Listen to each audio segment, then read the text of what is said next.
ബീഹാർ നിയമസഭാ തെരഞ്ഞെടുപ്പിന്റെ രണ്ടാം ഘട്ട നാമനിർദ്ദേശ പത്രികകൾ സമർപ്പിക്കാനുള്ള അവസാന തീയതി ഇന്നാണ്. ആദ്യഘട്ട വോട്ടെടുപ്പിന്റെ പത്രികകൾ പിൻവലിക്കാനുള്ള സമയപരിധിയും ഇന്ന് അവസാനിക്കും. മഹാസഖ്യത്തിൽ പ്രതിസന്ധി രൂക്ഷമായി തുടരുകയാണ്. ബീഹാറിന്റെ തലസ്ഥാനമായ പാറ്റ്നയിൽ നിന്ന് വിനീത വിജി തത്സമയം ചേരുന്നു. വിനീത, ഗുഡ് മോർണിംഗ്. പാറ്റ്നയിലേക്ക് സുഖമായി കഴിയുന്നുവെന്ന് വിശ്വസിക്കുന്നു. ദീപങ്ങളുടെ ഉത്സവത്തിലേക്ക് താങ്കൾക്കും സ്വാഗതം. പറയൂ വിവരങ്ങൾ. താങ്ക് യു എസ്കെൻ. Very good morning എസ്കെൻ.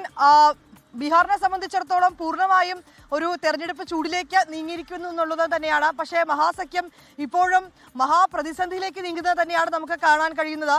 ഈ ഒന്നാം ഘട്ട തെരഞ്ഞെടുപ്പിലേക്കുള്ള നാമനിർദ്ദേശ പത്രികകൾ സമർപ്പിച്ചിട്ടുണ്ട്. അത് പിൻവലിക്കുന്നതിനുള്ള സമയപരിധി ഇന്ന് അവസാനിക്കും. മഹാസഖ്യത്തെ സംബന്ധിച്ചിടത്തോളം അത് തന്നെയാണ് ഏറ്റവും വലിയ തലവേദനയാകുന്നത്. ഇതിനോടകം തന്നെ ബീഹാറിലെ 9 മണ്ഡലങ്ങളിൽ ഈ സഖ്യത്തിലെ തന്നെ സ്ഥാനാർത്ഥികൾ പരസ്പരം മത്സരിക്കുന്ന ഒരു ഘട്ടമുണ്ട്. അത് RJDയും കോൺഗ്രസും പരസ്പരം മത്സരിക്കുന്ന മണ്ഡലങ്ങളുണ്ട്. CPIയും കോൺഗ്രസും പരസ്പരം മത്സരിക്കുന്ന മണ്ഡലങ്ങളുണ്ട്. സൗഹൃദ മത്സരം എന്നൊക്കെ കോൺഗ്രസ് അതിനെ പറയുമ്പോഴും അതിനെ ആ ഒരു സൗഹൃദത്തിൽ കാണാൻ മറ്റ് സഖ്യകക്ഷികൾക്ക് കഴിയുന്നില്ല എന്നുള്ളത് തന്നെയാണ് മഹാസഖ്യത്തിലെ ഏറ്റവും വലിയ പ്രതിസന്ധി. നേരത്തെ തന്നെ നമ്മൾ ചില നേതാക്കളുമൊക്കെയായി സംസാരിച്ചപ്പോൾ ഒരുപക്ഷെ കോൺഗ്രസ് ആ നാമനിർദ്ദേശ പത്രികകൾ പിൻവലിച്ചേക്കുമെന്ന് RJDയിലെയും ഒപ്പം തന്നെ CPIയുടെയൊക്കെ നേതാക്കൾ പറയുന്നുണ്ട്.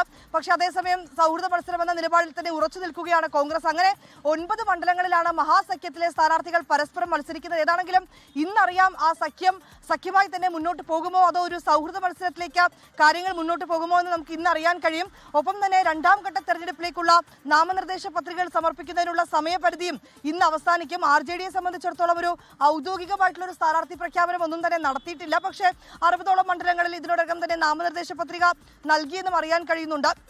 53 സ്ഥാനാർത്ഥികളുടെ പട്ടിക കോൺഗ്രസും പുറത്തുവിട്ടിട്ടുണ്ട്. ഒപ്പം തന്നെ ഈ 30ഓളം സീറ്റുകളിൽ ഇത്തവണ ഇടതു പാർട്ടികൾ മത്സരിക്കുകയാണ്. ഇങ്ങനെ മഹാസഖ്യം പുകയുമ്പോൾ NDA ക്യാമ്പുകൾ വലിയ ആത്മവിശ്വാസത്തിൽ തന്നെയാണ്.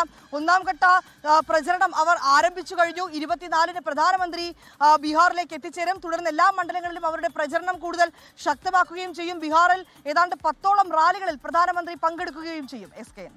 Thank you. പാറ്റ്നയിൽ നിന്ന് വിനീത വിജി ചേരുകയായിരുന്നു. ലോകത്തെവിടെയായാലും ഏത് സമയത്തും 24 വാർത്തകളും ഓഗ്മെന്റഡ് റിയാലിറ്റി പാക്കേജുകളും എക്സ്പ്ലെയിനറുകളും വിശദമായി കാണാൻ ഞങ്ങളുടെ യൂട്യൂബ് ചാനൽ നിങ്ങൾക്ക് സബ്സ്ക്രൈബ് ചെയ്യാം.